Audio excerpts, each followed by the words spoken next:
اعوذ باللہ من الشیطان الرجیم، بسم اللہ الرحمن الرحیم۔ السلام علیکم ناظرین، آج ہم بتانے والے ہیں کہ حضرت آدم علیہ السلام کے ساتھ جنت سے دنیا میں کون کون سی چیزیں آئی تھیں۔ حضرت ابن عباس رضی اللہ تعالیٰ عنہ کی روایت ہے کہ جب آدم علیہ السلام دنیا میں تشریف لائے تو ان کے ساتھ جنت کی ہوا تھی جو جنت کے درختوں اور وادیوں کے ساتھ جڑی تھی، لہٰذا دنیا میں خوشبو جنت کی ہوا کی وجہ سے ہے۔ حضرت آدم علیہ السلام جب دنیا میں تشریف لائے تو حجر اسود بھی آپ کے ساتھ تھا۔ ابو یحییٰ سے روایت ہے کہ ایک دن ہم مسجد حرام میں بیٹھے ہوئے تھے، حضرت مجاہد رضی اللہ تعالیٰ عنہ نے حجر اسود کی طرف اشارہ کرتے ہوئے فرمایا، تم اس کو دیکھ رہے ہو؟ میں نے کہا کیا؟ حضور یعنی پتھر کی طرف۔ انہوں نے پھر فرمایا، اللہ کی قسم، حضرت ابن عباس رضی اللہ تعالیٰ عنہ نے ہم سے بیان کیا ہے کہ بے شک یہ سفید یاقوت ہے جو آدم علیہ السلام کے ساتھ جنت سے آیا تھا۔ وہ اس کے ساتھ اپنے آنسو صاف کرتے تھے۔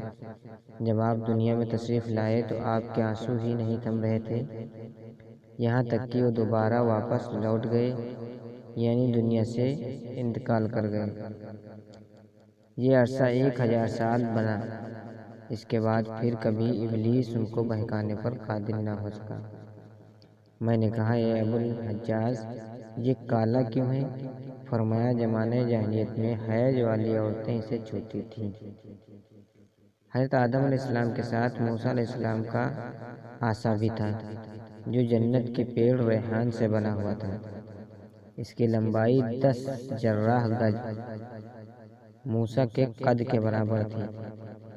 اوپر دی گئی چیزوں کے علاوہ جو اور دوسری چیزیں آدم کے ساتھ دنیا میں اتاری گئیں، ان میں سے پیڑوں سے نکلنے والا گوند، لوہے کی سل، ہتھوڑا اور لوہے کا چمٹا بھی شامل ہے۔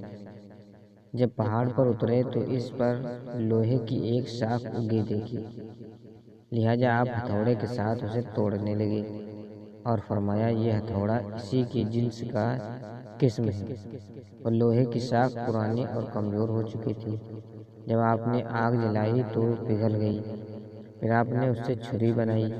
اس کے ساتھ آپ بہت سے کام کرتے تھے۔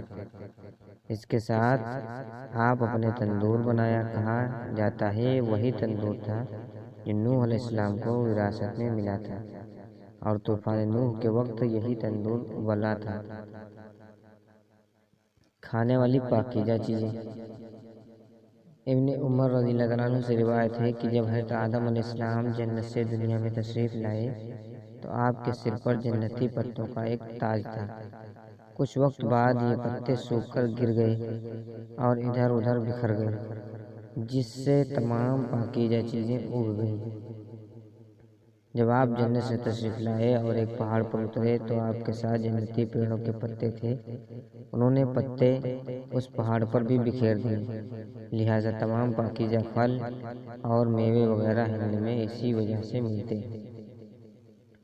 اللہ تعالیٰ نے جب حضرت آدم علیہ السلام کو جنت سے نکالا تو انہیں جنتی پھل راستے کے لیے دیے اور ان کی خوبیاں بھی بتائیں۔ اس لیے دنیا کے تمام پھل جنت کے پھلوں سے تعلق رکھتے ہیں۔ فرق یہ ہے کہ جنت کے پھل سڑتے نہیں، دنیا کے پھل سڑ گل جاتے ہیں۔ ساری روایتوں کی روشنی میں یہ نتیجہ نکلتا ہے کہ تمام پاکیزہ چیزوں کی اصل جنتی پتے ہیں جو آدم علیہ السلام اپنے ساتھ لائے تھے، چونکہ آپ کو ہند میں اتارا گیا تھا اور اس لیے ہر طرح کا پھل یہاں ہوتا ہے۔ اللہ تعالیٰ نے فرمایا، اے آدم، بے شک یہ تمہارا اور تمہاری بیوی کا کھلا دشمن ہے، تو ایسا نہ ہو وہ تم دونوں کو جنت سے نکال دے پھر مشقت میں پڑو۔ تمہارے لیے جنت یہ ہے کہ نہ تم بھوکے ہو، نہ لباس کی ضرورت ہو، اور یہ کہ تمہیں اس سے میں نہ پیاس لگے اور نہ دھوپ لگے۔ جب آدم علیہ السلام اور حوا جنت میں تھے تو کوئی محنت نہیں کرنی پڑتی تھی، خوب آرام سے رہتے اور جنت کے پھل و کھانے پینے کے لیے استعمال ہوتے۔ لیکن جب آپ دنیا میں تشریف لائے تو بھوک محسوس ہوئی اور انہوں نے اپنے رب سے کھانا طلب کیا۔ تب جبریل علیہ السلام گیہوں کی تھیلی لے کر حاضر ہوئے اور 7 دانے آپ کے ہاتھ پر رکھے۔ انہوں نے کہا یہ تو وہی چیز ہے جو جنت سے نکالنے جانے کا سبب بنی تھی۔ پھر آدم علیہ السلام نے کہا اس کا میں کیا کروں؟ جبریل علیہ السلام نے کہا اسے زمین پر پھیلا دو۔ انہوں نے ایسا ہی کیا۔ پھر اللہ تعالیٰ نے ایک گھڑی میں اس کو اگا دیا، اور یہ طریقہ زمین میں بیج ڈالنے کا ان کی اولاد میں جاری ہوا، جو آج بھی گیہوں بونے کا طریقہ چلا جا رہا ہے۔ جبریل علیہ السلام نے کہا فصل کاٹو۔ انہوں نے ایسا ہی کیا۔ پھر کہا پھونک مار کر بھوسے کو اڑا دو۔ پھر پھونک مار کر اپنے بھوسے کو اڑا دیا اور صرف دانے رہ گئے۔ وہ پھر ایک پتھر کے پاس آئے اور ایک کو دوسرے پر رکھا اور آدم سے گیہوں کو اس پتھر پر رکھ کر پیسنے کو کہا۔ پھر آپ نے اس کو پیسا۔ اسی طرح پھر آٹے کو گوندھنا بتایا۔ پھر جبریل علیہ السلام ایک پتھر اور لوہا لائے، اس کو آپس میں رگڑا تو آگ پیدا ہو گئی۔ آگ جلانے کے بعد آدم علیہ السلام نے حکم کے مطابق آگ پر روٹی بنائی۔ یہ سب سے پہلی روٹی تھی جو تیار ہوئی۔ اس طرح اللہ تعالیٰ نے آدم کو باقاعدہ کھیتی کا طریقہ سکھایا اور لوہے سے استعمال کی چیزیں بنانے کا ہنر بھی سکھایا۔ اوپر بتائی گئی آیات میں اللہ تعالیٰ کے فرمان کے مطابق جو مشقتیں اٹھانے کے لیے ذکر ہیں، ان سے مراد یہی تکلیفیں ہیں جو انسان کو اپنی بھوک مٹانے کے لیے اٹھانی پڑتی ہیں، جیسے زمین میں ہل چلانا، بیج ڈالنا اور پانی سے اسے سیراب کرنا وغیرہ وغیرہ۔ یعنی انسان کو اپنی بھوک مٹانے کے لیے ساری مشقتیں اٹھانی پڑتی ہیں۔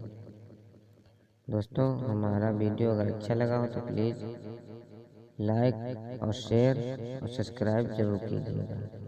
اللہ حافظ۔